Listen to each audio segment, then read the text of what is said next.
పాకిస్తాన్ కూడా యుద్ధానికి సిద్ధమైపోయాము అనే సంకేతాలు ఇస్తూ ఉంది. ఇప్పటికే పాకిస్తాన్ రక్షణ శాఖ మంత్రి మాట్లాడాడు. రోజులు గడుస్తున్న కొద్దీ ఉద్రిక్తతలు పెరుగుతున్నాయి. క్షేత్రంలో భారత్ చాలా సీరియస్గా వెళుతోంది అని పాకిస్తాన్ రక్షణ శాఖ మంత్రి అంటున్నాడు. క్షేత్రంలో భారత్ చాలా తీవ్ర చర్యలు తీసుకుంటోంది అని పాకిస్తాన్ రక్షణ శాఖ మంత్రి అంటూ ఉన్నాడు. ఈ నేపథ్యంలో పాకిస్తాన్ కూడా మేము యుద్ధానికి సిద్ధమనే సంకేతాలు ఇస్తోంది. ఇప్పుడు పాకిస్తాన్ తన యుద్ధ సన్నాహాల గురించిన వీడియోలు రిలీజ్ చేసింది. ఆ వీడియోలు ఇప్పుడు మీరు ఆర్టీవీ స్క్రీన్ పైన చూస్తున్నారు. మా నావికా దళం కూడా సిద్ధంగా ఉంది అని చెప్తోంది. మా వైమానిక దళం సిద్ధంగా ఉంది అని చెప్తోంది.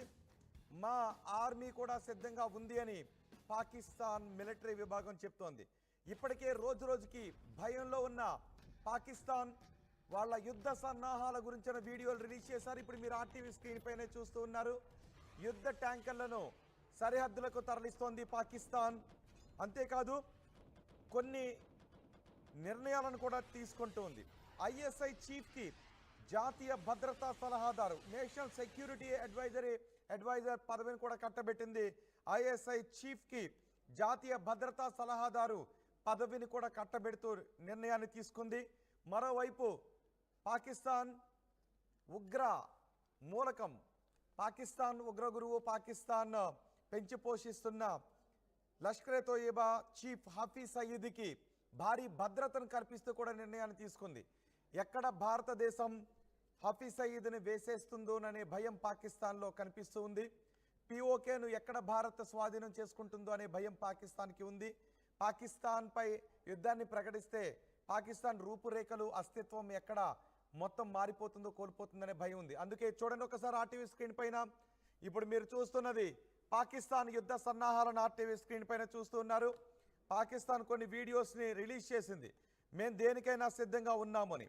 ఇప్పటికే మా దగ్గర అణుబాంబులు ఉన్నాయి. భారతదేశం క్షేత్రస్థాయిలో చాలా తీవ్రమైన చర్యలు తీసుకుంటోంది. ఒకవేళ భారతదేశం యుద్ధం చేయటానికే ముందుకు వెళితే మేం కూడా అందుకు సిద్ధం.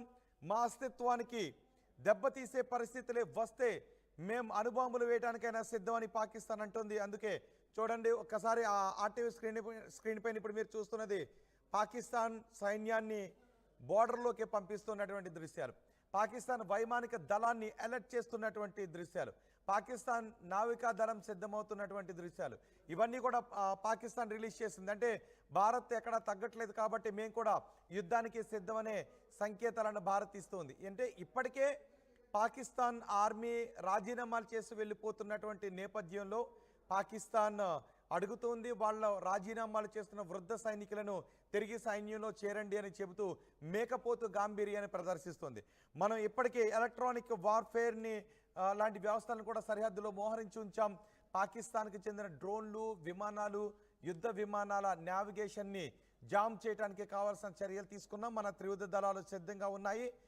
నిన్నే మనం పాకిస్తాన్కి పై యుద్ధానికి భారత తీసుకునే చర్యలకు సంబంధించి భారత ఆర్మీకి, భారత త్రివిధ దళాలకు పూర్తి స్వేచ్ఛనిచ్చాం. భారత మిలిటరీకి పూర్తి స్వేచ్ఛనిస్తూ నిర్ణయాన్ని తీసుకున్నట్టు చెప్పినటువంటి సమయంలో పాకిస్తాన్కి ఇప్పుడు ఏం చేయాలో దిక్కుతోచక ఇదిగో పాకిస్తాన్ సైన్యం మాక్ డ్రిల్ చేస్తోంది. చూడండి ఒకసారి ఆర్టీవీ స్క్రీన్ పైన పాకిస్తాన్ సైన్యం డ్రిల్ చేస్తూ ఉంది. ఆ డ్రిల్ దృశ్యాలను సోషల్ మీడియాలో రిలీజ్ చేస్తుంది.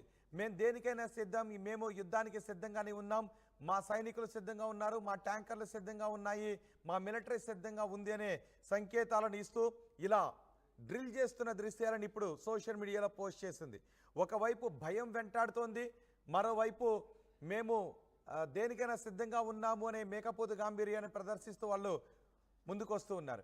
ఒకసారి మా ప్రతినిధి మనోజ్ ఉన్నారు, మనోజ్తో మాట్లాడదాం. మనోజ్, ఇప్పటి వరకు శాంతి చర్చలు అంటూ ఒక పక్క మాట్లాడుతుంది, మరోవైపు క్షేత్రస్థాయిలో భారత్ చాలా దూకుడుగా వెళుతూ ఉంది అని చెప్తూ ఉంది, మరోవైపు మేము యుద్ధానికి సిద్ధమనే సంకేతాలను ఇచ్చే కొన్ని వీడియోస్ను కూడా రిలీజ్ చేసింది. అంటే పాకిస్తాన్ రిలీజ్ చేసిన ఈ వీడియోలను చూస్తే ఏమనుకోవాలి? కేవలం ఇదంతా కూడా ఒక సర్కస్ ఫీట్స్ అని చెప్పి మనం సింపుల్ గా కొట్టిపారేయచ్చు. ఎందుకంటే వాళ్ళ దగ్గర అంత శక్తి సామర్థ్యాలు లేవనేది చాలా క్లియర్ అర్థమవుతోంది. అటువైపు నుంచి కేవలం అక్కడ యుద్ధ విన్యాసాలు చేయడము, యుద్ధ ట్యాంకర్లతో ఏదో ప్రదర్శనలు చేయడము, ఎయిర్ క్రాఫ్ట్లతో ప్రదర్శన చేయడం అన్ని కూడా ఒక సర్కస్ ఫీట్ లాంటిది తప్ప నిజంగా పాకిస్తాన్ కి భారత్ ఎదుర్కొనే ధైర్యం కానీ లేదు.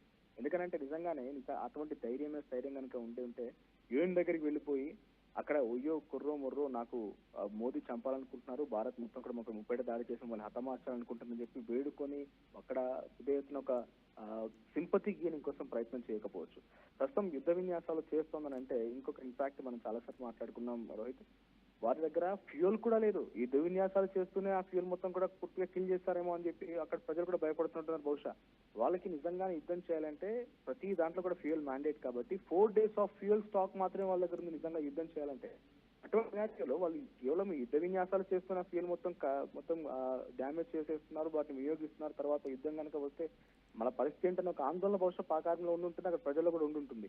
ఇక పాక్ ఆర్మీ చీఫ్ ఎక్కడున్నారో తెలియదు. పాక్ ఆర్మీ చీఫ్ తన కుటుంబాన్ని దేశం దాటించేశాడు. కేవలం భారత్ దగ్గరికి వచ్చి ప్రతిసారి కూడా అంటే మన బిగ్గెస్ట్ థింగ్ ఇండస్ వాటర్ ట్రీటీని రద్దు చేశాం కాబట్టి దాని తాలూకు ఎఫెక్ట్ అక్కడ చూపిస్తోంది. ఈ సిచ్యువేషన్ లో మరి యుద్ధ విన్యాసాలు చేసి ఏదో కవ్వింపు చర్యలకు చేపట్టి భారత్ మళ్ళీ వాళ్ళ ప్రజలకు సంబంధించి గాయమైన వాళ్ళ ప్రజల ప్రాణాలు కోల్పోయిన వాళ్ళకంత పట్టింపు లేదు. కానీ భారత్ మాత్రం నిజంగా ఒక్క సివిలియన్ పైన ఇంకేదైనా జరిగినా కూడా అంత తీవ్రమైన పరిణామాలు ఎదుర్కోవాల్సిన సిచ్యువేషన్ ఉంటుందని చెప్పి చాలా స్ట్రైట్ గా వార్నింగ్ ఇస్తున్నారు. ఐడెంటిఫై, ట్రేస్ అండ్ పనిష్, ఇది మోదీ చెప్తున్నమాట. కానీ అక్కడ పిఎం ఏ రోజు కూడా మా ప్రజలను మేము కాపాడుకుంటాం, మా ప్రజల వైపుగా మేము ఉంటామని ఈ 4 days 1 week నుంచి మనం చూస్తున్నాం. ఎక్కడ కూడా చెప్పిన దాఖలాలు లేవు.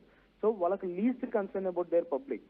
ఆ పబ్లిక్ కూడా ఇంట్రెస్టింగ్ గా కొన్ని సోషల్ మీడియాలో వార్తా కథనాలు లేకపోతే కొన్ని వెబ్సైట్ లో వచ్చే వార్తలు చూస్తూ ఉంటే పిఎం మోడీకి మెయిల్ ద్వారా లెటర్ ద్వారా చెప్తున్నారంట, ఇన్ఫాక్ట్ మా పాక్ ఆర్మీ చీఫ్ ని తీసుకెళ్లిపోండి, మా పాక్ ఆర్మీని ఏమైనా చేసుకోండి కానీ మమ్మల్ని బ్రతికించండి అన్నట్టుగా వాళ్ళు వేడుకుంటున్నారట.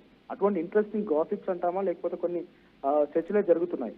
సో అటువంటి విధంలో పాక్ ఆర్మీ అక్కడ యుద్ధ విన్యాసాలు చేస్తానికి కేవలం సర్కస్ ఫీట్సే కానీ ఏమాత్రం కూడా మన పైన దాడి చేసే అవకాశం అంటే వాళ్ళు ఏమాత్రం కూడా మనం ఎదుర్కొనే సత్తా లేదు అక్కడ.